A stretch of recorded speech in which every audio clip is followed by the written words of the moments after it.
இதில் கொஞ்சம் இஞ்சி வச்சுருக்கேன், 1 டீஸ்பூன் ஜீரகம், 1 டீஸ்பூன் மிளகு. இது 3ஐயும் போட்டு மிக்சியில் அடித்து எடுத்துகிட்டு வந்துடலாம்.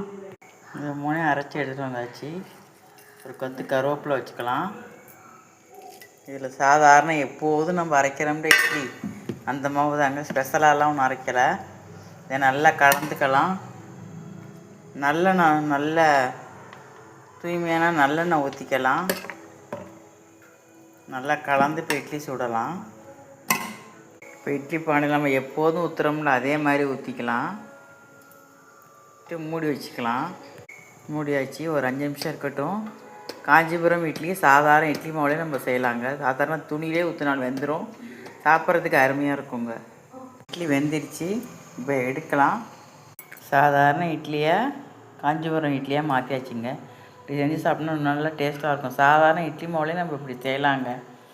இஞ்சிக்கு பதிலாக சுக்கு பொடி போடலாம், சுக்கு பொடி இல்லைன்னா இஞ்சி போடலாங்க. சரிங்களா? சாப்பிட்லாம் வாங்க.